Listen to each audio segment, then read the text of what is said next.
तो आप जो साधना कर रहे हो धर्मदास जी, एक भी गीता वाली नहीं और गीता जी का पाठ नित्य करते हो।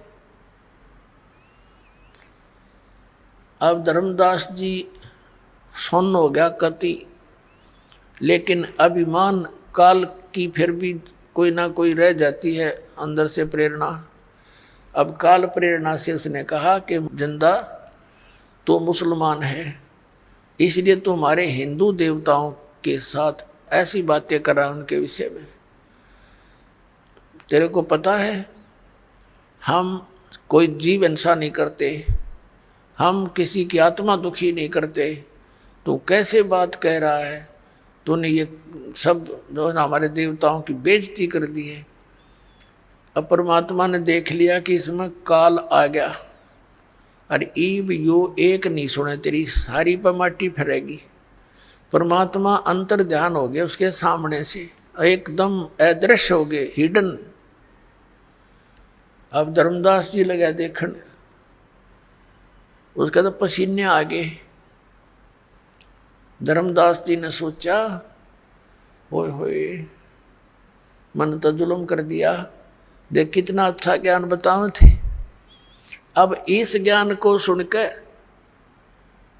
पुण्यात्मा जब इंसान होगा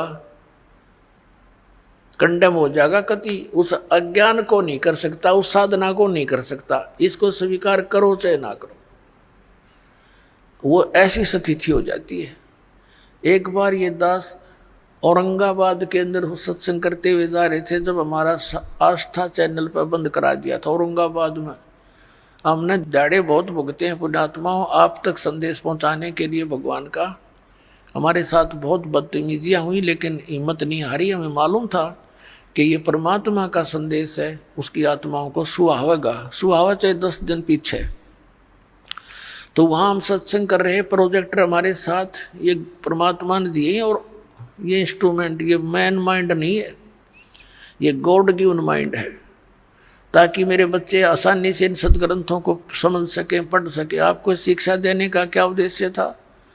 तीन युग बीत गए, कभी शिक्षा नहीं दी मालिक ने, क्यों? शिक्षा तो बेईमान बना देती है, लेकिन थोड़ा सा बेईमान बनाना इसलिए आवश्यक समझा कि ये अच्छी तरह दूध के जले हुए लस्सी को भी फूक फूक कर ग्रहण कर लेंगे, फिर सदा के लिए चिपक जाएंगे मेरे साथ।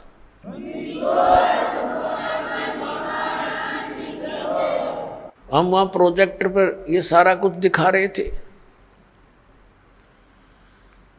अब वो बुद्धिमान लोग निकट सी थोड़े से भगत आया करते, संगत 200 400 मुश्किल से आराम से न खूब प्रोजेक्टर पर दिखता था। साथ वो घर जाकर मिलाते। 5 दिन का सत्संग था, पहले दिन सुना, नोट कर लिए सारे फटाफट उन्हें। घर जाकर मिलाए, क्योंकि घर घर रखी है सबके गीता और ये पुराण।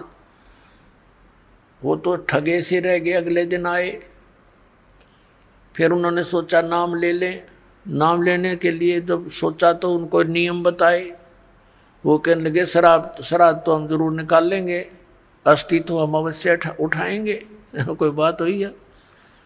ये नियम तो हम नहीं पुगा सकते। भाई नियम नहीं पुगा सकते तो हम मंत्र नहीं दे सकते। तो उन्होंने उपदेश नहीं लिया, लेकिन उन्होंने एक से कहा कि अब हम कित जोगे नहीं छोड़े।